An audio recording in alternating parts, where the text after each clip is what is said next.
Y vamos a silenciar algunos micrófonos que están por ahí abiertos.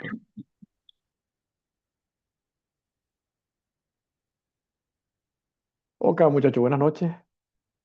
Vamos a dar nuestra clase inicial. Ya, bueno, ya tuvimos una ligera conversación. eh,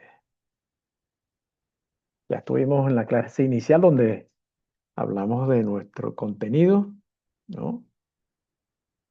De lo que es este mundo de las finanzas internacionales. Bueno, ya también se creó el grupo de Telegram y ahí vamos a estar colgando las clases, ¿no? Que vean. Entonces, fíjense, muchachos, que las finanzas internacionales es una disciplina muy importante desde el punto de vista de las ciencias económicas, porque conocer el entorno financiero económico particular de una economía nos permite observar la potencialidad o la posibilidad de efectuar una inversión en esa economía en particular. Vamos a estar tomando como referencia un concepto que nos dice el profesor Kosikowski en un libro de finanzas internacionales que tengo por ahí. Voy a tratar de también mandártelo por Telegram. Y el profesor Kosikowski, un profesor mexicano, dice que las finanzas internacionales es una relación entre dos importantes disciplinas, ¿no? Y esta importante disciplina es la economía internacional y lo que es las finanzas corporativas internacionales. Esa relación que existe entre esas dos importantes disciplinas en torno a ese concepto te gira el desarrollo de esta asignatura. Por supuesto, por ejemplo, recientemente, presidente Trump ha hecho este, mucha eco hacia la implementación de políticas fiscales a distintos países, como China particularmente. Ha insistido que la Reserva Federal debe bajar las tasas de interés. De hecho, ya se bajó esta semana pasada. Y por supuesto, esos eventos de carácter sistémico, de carácter macroeconómico, tienen una seria influencia en lo que es el desempeño de las distintas economías. Eh, por supuesto, esto es como consecuencia de la globalización. Es decir, en la globalización, las economías están interconectadas y hacen que unas economías dependan unas de las otras. Y por supuesto, China y Estados Unidos son las principales economías del mundo y todas las decisiones que ellos tomen en función de cómo se debe comportar particularmente sus economías, tiene impacto dentro de lo que son sus proveedores de bienes y servicios y con los que son los consumidores de sus bienes y servicios. Entonces, fíjense que conversábamos la semana pasada, decíamos, bueno, el temario de esta materia es esto, ¿no? Vamos a hablar de lo que es el capitalismo, la globalización, el concepto de globalización financiera, las finanzas internacionales.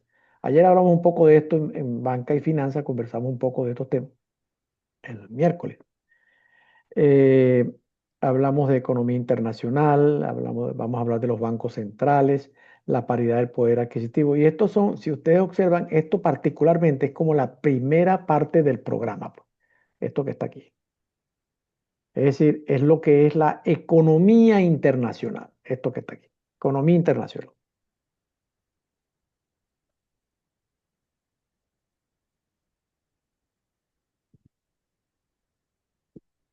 Economía internacional. Y esta parte que está, ¿qué le sigue? Esta que está aquí. Mercados financieros, importancia, las operaciones de mercado financiero, el tipo de cambio. Aquí vamos a hablar de mercado de derivados, de mercado de capitales y vamos a terminar con la teoría del portafolio. Pero por supuesto que esto se llaman inversiones en el mercado financiero.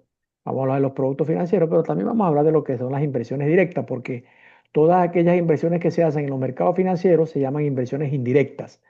Entonces también, por supuesto que cuando se analiza el riesgo de una inversión, tenemos que también observar que si alguien quiere invertir en una economía y esta economía tiene unos riesgos asociados a ello, también tiene que verse con mucho cuidado y ese es parte de lo que es el contenido de las finanzas internacionales.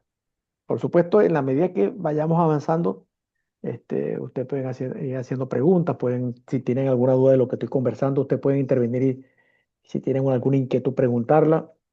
Ahí están los micrófonos, ustedes abren sus micrófonos cuando corresponda y manténganlos cerrados porque a veces uno escucha las conversaciones que tienen ustedes con sus familiares o hasta en el mismo trabajo. Pero la orientación es esta, ¿no? Y también habíamos conversado de la evaluación, de las evaluaciones. Tenemos unos exámenes aquí, así tenemos, cónchale, ya va, tenemos estos exámenes. Vamos a borrar esto que está aquí. Tenemos tres exámenes, un 75%. Por supuesto que ese examen están condicionados a lo siguiente, ¿no? Hay que hacer, yo al final paso la asistencia que tengo aquí. Aquí está la asistencia también. Ya, va, un momentico, ya, disculpa.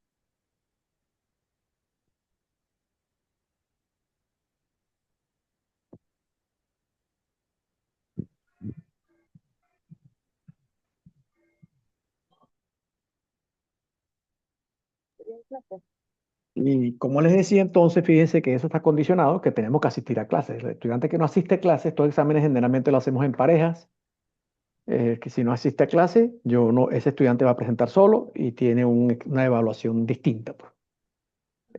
Aquí tenemos que asistir a clase. Que no pueda, que me escriba porque no puede y alguna razón, pero tiene que asistir a clase. Hay algún momento que probablemente no se pueden conectar porque no tienen problema en su casa, no tienen luz, no tienen el internet. Bueno, me escriben y yo eso lo sé, es justificable. Pero hay que hacer el esfuerzo de asistir a los exámenes.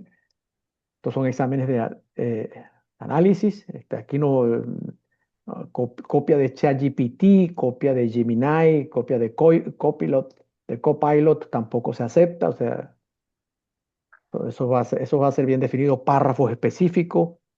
Este, Usted les da chance de revisar Copilot, revisar lo que ustedes quieran, cualquier buscador de inteligencia artificial, pero que eso se transfiera al examen, eso yo no lo voy a aceptar. Y se van a dar cuenta si lo hacen en las notas de los exámenes. Se van a dar cuenta inmediatamente, oye, ¿por qué? Porque cuando yo sé que es copiado, le digo al estudiante, usted tiene del examen de cuánto, de 10 puntos, usted tiene 3. ¿Por qué yo tengo 3? Me llamas al privado y vamos a discutir tu examen para ver si domina los temas, pues. Entonces empezamos así. Hay que le estoy haciendo la advertencia desde ahorita, para que estén atentos a eso, porque yo sé que existe la facilidad de copiarse por estos buscadores de inteligencia artificial. Yo sé eso, pues eso, ningún profesor ahorita es ajeno a ese tipo de cosas. Y nosotros también utilizamos la inteligencia artificial para estudiar y para leer cosas.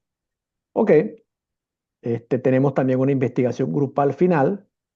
Aquí también tengo que ver, en la medida que vayamos avanzando, le vamos a ir dando forma a este trabajo final.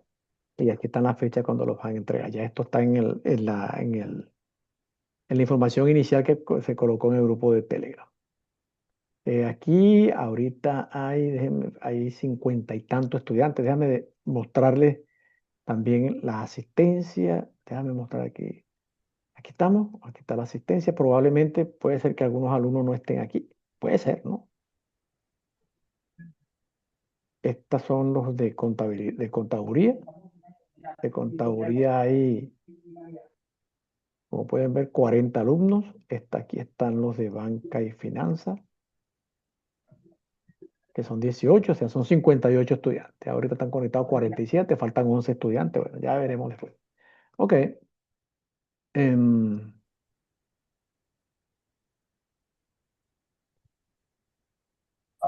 Como le dije al grupo de ayer de banca y finanzas, yo particularmente soy un docente que tengo ya 30 y tantos años dando clases en la UNEC y soy formado por la UNEC en las aulas. Yo soy un docente que me gusta estar en un salón de clase. Me gusta compartir con los estudiantes, me gusta escuchar sus intervenciones, me gusta aclarar sus dudas, me gusta utilizar el marcador, me gusta utilizar un video BIM y un computador, pero la universidad entiendo que no tiene esos recursos ahorita y yo no puedo hacer eso, porque yo tengo que estar con la información, compartiéndola con ustedes y así yo, como he conversado con los jefes de departamento, así soy más eficiente. Si no tengo un retroproyector, perdón, no tengo un retroproyector, se me cayó la cédula. No tengo videobeam, no tengo computador y verdad que para mí es difícil esto. Pero bueno, vamos a tratar eso de fíjense. Entonces, eh, Fíjense, muchachos, empezamos, ¿no? La finanza internacional se define como, muchos lo definen como el flujo transfronterizo de dinero. Podemos también decir, es el flujo transfronterizo de bienes y servicios. Es decir, transfronterizo, más allá de las fronteras. Pero las finanzas internacionales surgen en la década de los 90. Imagínense ustedes, la década de los 90, eso hace 30 años. Y surge como una consecuencia de como como un conjunto de eventos que se fueron dando para que esto ocurriera. Y la globalización, fíjense, evidentemente durante hace muchos años existían en la época antigua, evidentemente que los intercambios comerciales existían. Y hay manifestaciones de monedas antes de Cristo, o sea, 2000 años atrás. Y entonces sí existían este, ¿cómo se dice? Comercio en internaciones. Y de hecho, por ejemplo, se ve el comercio de la India con sus especias y ese tipo de cosas. Y por supuesto eso era, pero un mercado de carácter muy limitado, pues. O sea, como dice aquí, el mercado todavía no era mundial, ¿no? Y observen cómo, ¿no? Dice que gracias a ese intercambio mercantil y a la obtención, fíjense, y a la obtención de una ganancia monetaria. Nosotros en finanzas hemos visto en la Escuela de Administración de Contaduría y Banca y Finanzas, hemos visto durante mucho tiempo el concepto de rentabilidad. Es decir, que ese intercambio mercantil tiene un objetivo de carácter rentístico. Es Adivina decir, quién ofició, quién casó a Venecia. Héctor Sosa. Él es el que tiene que casar. Porque son dos funcionarios. El del, ah, vamos a escuchar qué dice Valeria. Valeria está hablando de algo, una película, me imagino, porque si no está atenta a la clase, tiene que ser que está hablando de una película. Valeria y Jenilis Barrio. Están hablando de una película que debe ser interesante esa película. Debe ser demasiado interesante que no están escuchando la clase. Ok, ya lo silencié. Entonces, fíjense, evidentemente que ese comercio internaciones viene dado específicamente para obtener una ganancia monetaria, es decir, de carácter rentístico, ¿no? Es decir, operaciones mercantiles en busca de una rentabilidad, ¿no? Y en esa búsqueda de esa rentabilidad, si ustedes se dan cuenta, que beneficia particularmente al inversionista, esa búsqueda de ese enriquecimiento, al final o formando parte de ese entorno del enriquecimiento, se beneficia también la sociedad, ¿no? Entonces, ¿por qué? Porque el que comercia un bien y servicio lo hace con un propósito de que alguien necesita consumir ese bien y servicio. Compra el bien y servicio, yo recibo un ingreso que es la venta, le resto los costos y los gastos y evidentemente puede ocurrir una rentabilidad. Entonces todo el mundo, desde el punto de vista del concepto de empresas, hace eso, pues, con un firme propósito de carácter rentístico. De hecho, ustedes en las cátedras nunca han visto que alguien monte un negocio con el propósito de perder. Eso no sé si ustedes han visto eso alguna vez, pero es más, nosotros estamos formados en la Escuela de Administración y Contaduría, las ciencias económicas, es para que las empresas obtengan un rendimiento, pero ese rendimiento debe incluir la satisfacción de una necesidad del consumidor. Entonces, observen. Sin embargo, fíjense que la aparición de la globalización como concepto de carácter económico, ¿no? Evidentemente surge como consecuencia de un conjunto de fenómenos. Por ejemplo, en el año 1989 se derriba el muro de Berlín. Oye, eso fue un evento fundamental porque el muro de Berlín dividía las dos Alemanias. El abatimiento, la caída del muro de Berlín significó de manera, como se dice, emblemática, la caída del comunismo. Entonces, porque Alemania estaba dividida en dos tipos de gobierno, pues, uno comunista y uno democrático. Entonces, tumbaron el muro de Berlín y las dos Alemanias se unieron y eso tuvo una repercusión de carácter geoeconómico importantísimo. De hecho, el Papa Juan Pablo II tuvo que ver muchísimo con este evento, ¿no? Y por supuesto, fíjese, dice aquí, en su faceta económica, fíjense, en su faceta económica se pone manifiesto a través de los tratados de libre comercio, en los tratados de libre comercio. Por ejemplo, la Unión Europea, ¿no? Y todos esos países tienen que ver con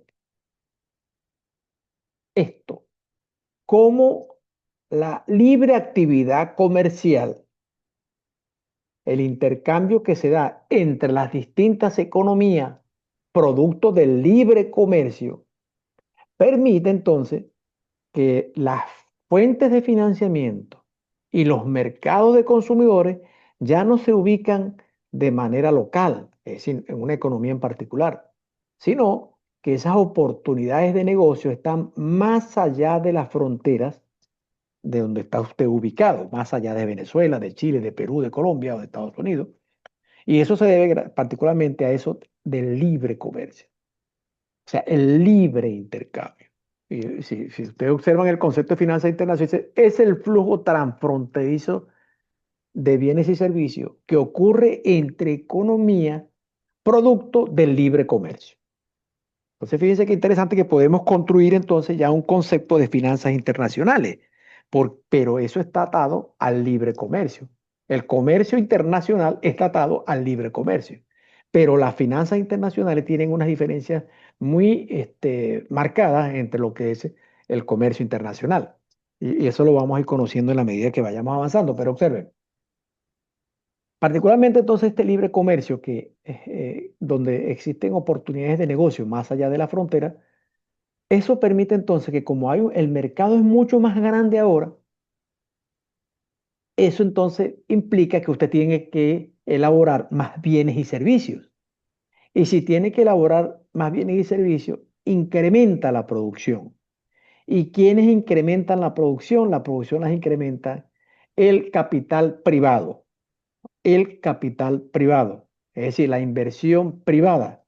Y si se incrementa la inversión privada, se incrementa la economía y el incremento de la economía se mide a través del Producto Interno Bruto. Fíjense que ya aquí aparece una variable de carácter macroeconómica como es el PIB, el Producto Interno Bruto. Ahora, el, fíjense que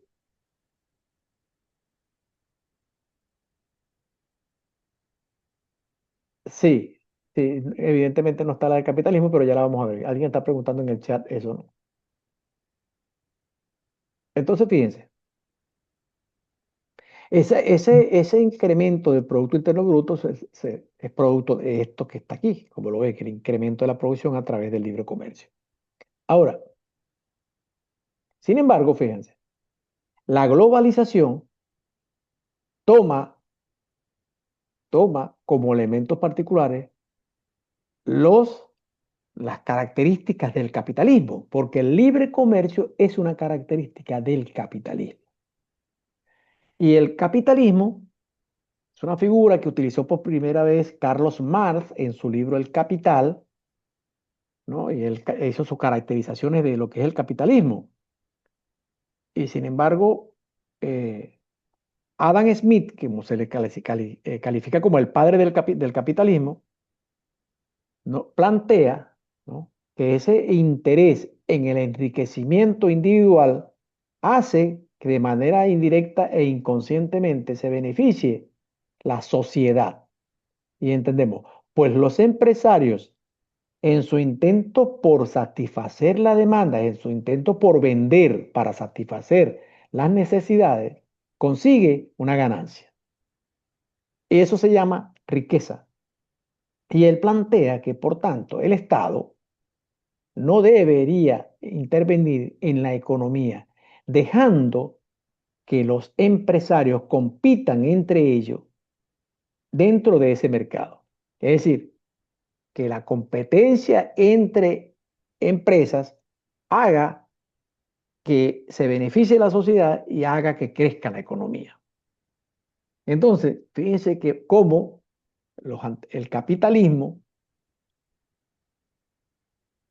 tiene una seria influencia, tiene una influencia directa en la globalización.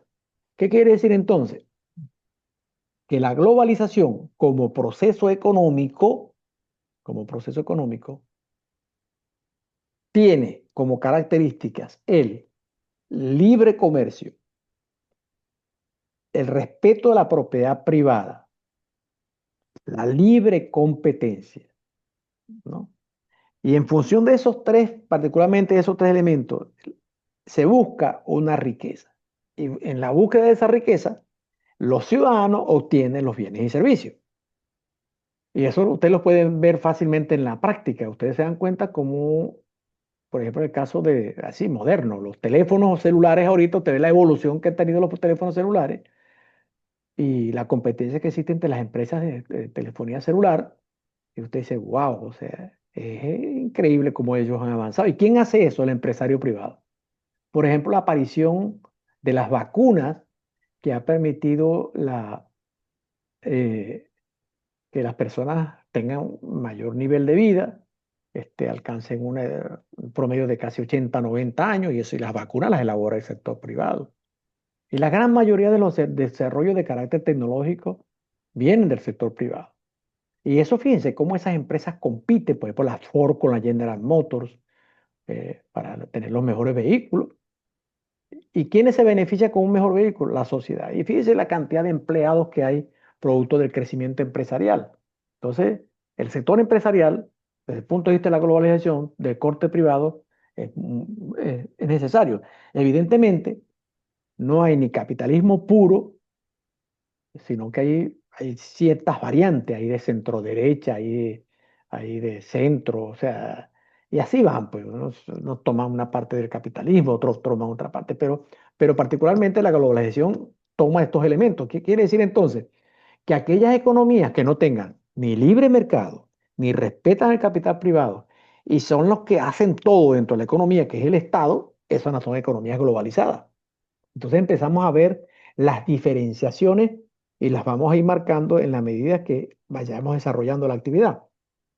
Entonces fíjense cómo esa globalización, si la vemos como un proceso económico, y ese proceso económico este, se sustenta también por la aparición del desarrollo tecnológico. Por ejemplo, los satélites, el internet, eso ha tenido una repercusión increíble en el desempeño. Ahorita nosotros se nos queda el celular en la casa y ¡cónchale! Se me quedó el celular.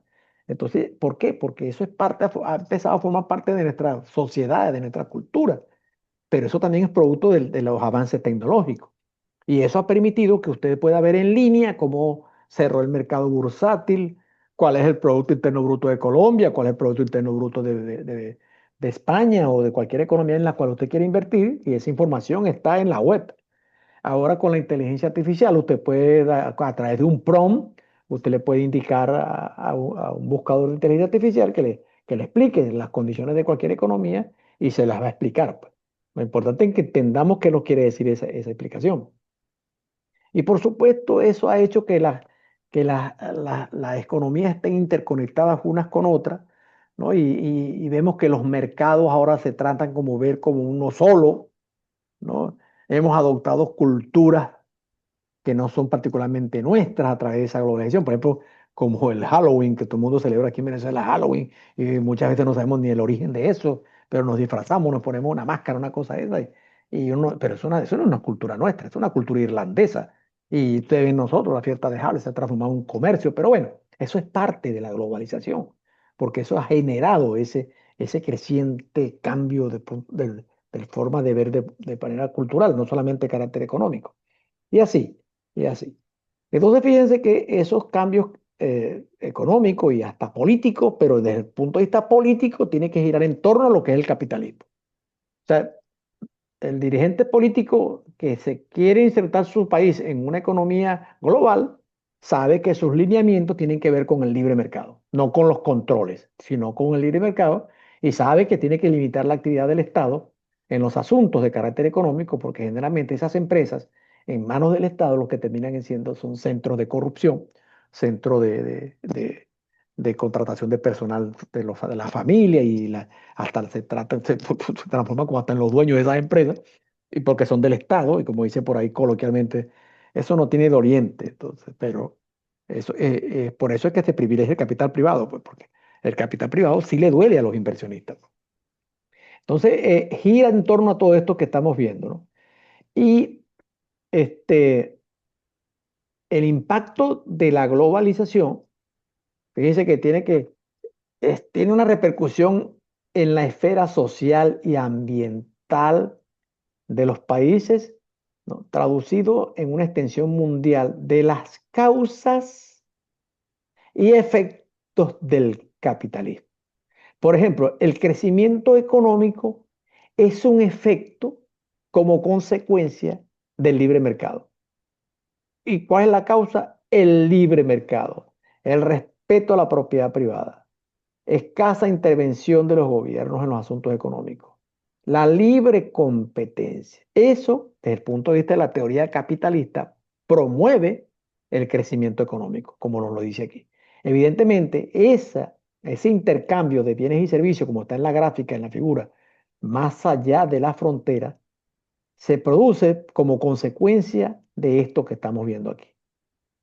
Los bienes y servicios ahora se van, el flujo transfronterizo de bienes y servicios como consecuencia de los elementos del capitalismo. Otro concepto de finanzas internacionales. Kosikowski nos dice, es la relación que existe entre, ¿no? Es la relación que existe entre la economía internacional y las finanzas corporativas internacionales.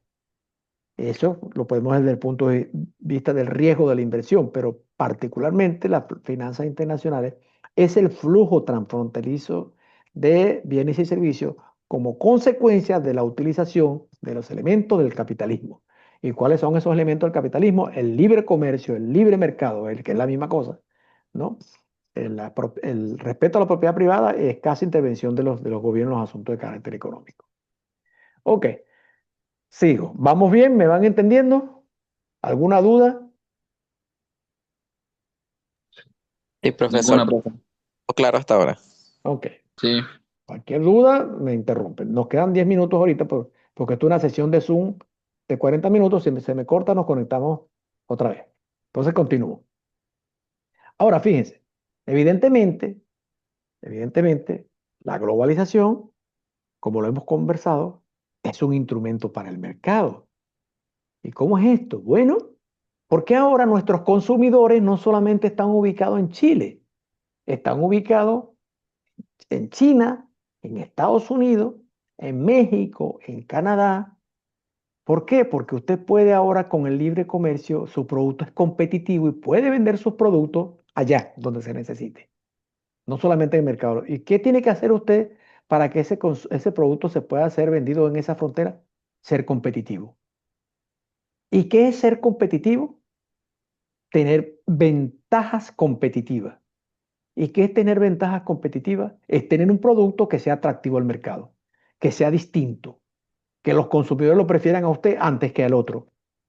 Por eso es que es importante en el capitalismo esa competencia, porque usted va a tratar, como se dice por ahí, de quebrarse el lomo, haciendo investigaciones de mercado, conociendo el mercado, y tiene que controlar sus costos, tiene que controlar sus gastos. En definitiva, ¿qué significa esto? Ser eficiente. Y eso es parte de la ventaja competitiva, para que pueda usted competir, por ejemplo, con precios, competir con calidad. Evidentemente, la globalización hace esto, pues, la participación de muchas empresas privadas, para que usted pueda adquirir los bienes y servicios que usted cree que le beneficia. En cambio, en las economías cerradas, usted ve que no, cónchale, una sola harina precocida, una sola crema dental, y entonces usted tiene que conformarse con eso. Eso no es libre mercado. Es la profusión de una gran cantidad de empresas que permitan impulsar el crecimiento económico.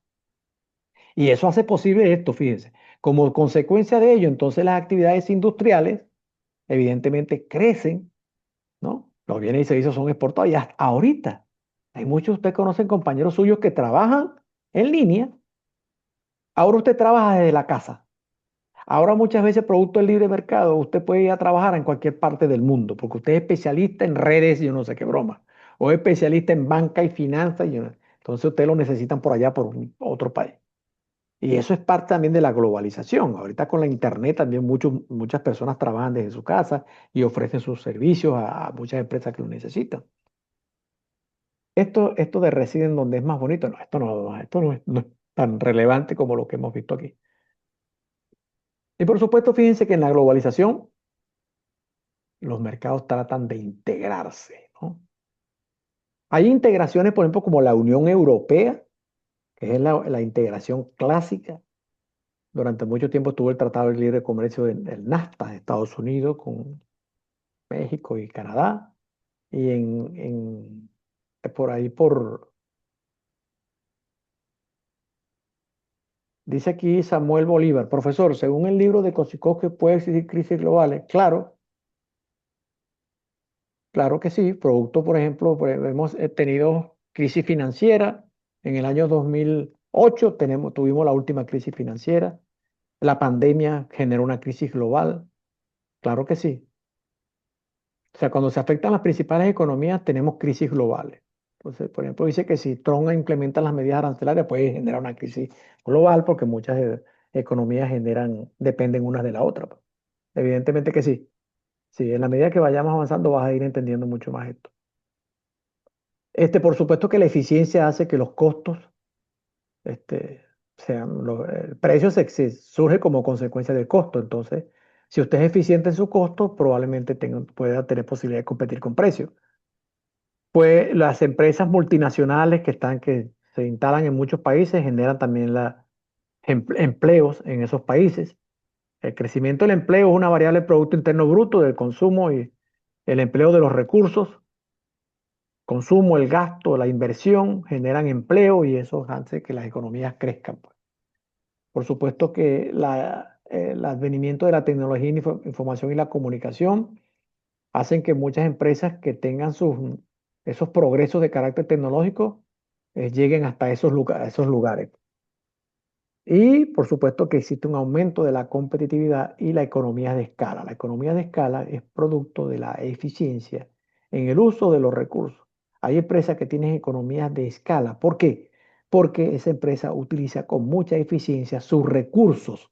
Y si utiliza con mucha eficiencia sus recursos, por supuesto que es mucho más competitivo, porque tiene que economía de escala. Probablemente ustedes han escuchado ese concepto en algún momento.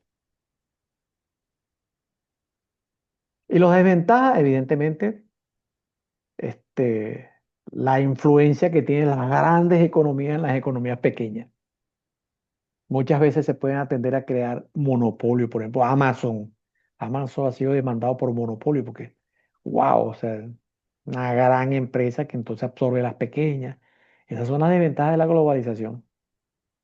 Se genera un consumismo exacerbado. La gente, las economías muy, como el caso norteamericano, si usted se descuida, queda endeudado por todas partes y quiere estar metido en un centro comercial consumiendo. Pero bueno, ya eso particularmente queda de cada quien esto, ¿no? Pero la relevancia importante es esta, que la influencia de las economías grandes, esas grandes influencias, muchas veces limitan que los productos de economías pequeñas compitan con esas grandes economías.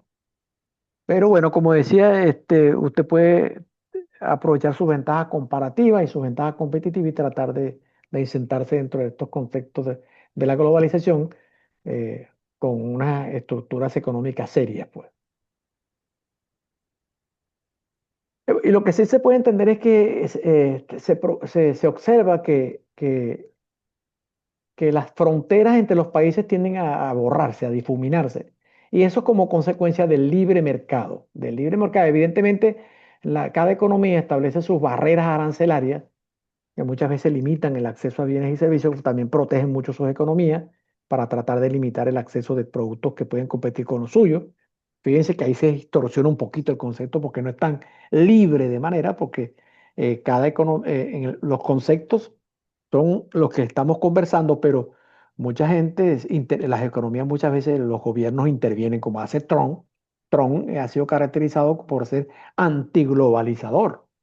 Y evidentemente eso rompe con los conceptos del capitalismo, entonces hay que verlo con mucho cuidado porque muchas economías también se protegen ante la llegada de muchos productos que muchas veces son más baratos que lo que produce usted y eso tiende muchas veces a debilitar la economía. Y ya ahí se ve una intervención de los gobiernos y eso no es lo que dicen los conceptos del capitalismo. Por eso yo le decía, no hay capitalismo puro, evidentemente que no, pero las economías globalizadas utilizan los elementos del capitalismo.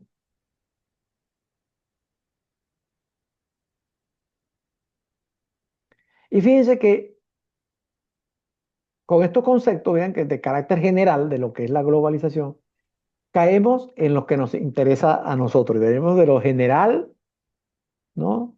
De la economía, de lo que es el capitalismo, los conceptos de capitalismo. Surge la globalización como consecuencia de un conjunto de eventos. Ya en la década de los 90 surge la globalización y surgen las finanzas internacionales como una necesidad de las economías globalizadas. Y decíamos, pero la economía globalizada toma los elementos del capitalismo. Quiere decir entonces que las finanzas internacionales se aplican a economías globalizadas que utilizan como elemento fundamental el capitalismo, al libre mercado particularmente. Entonces, ¿las finanzas internacionales es una asignatura de carácter capitalista? Sí, evidentemente que sí. Evidentemente que sí.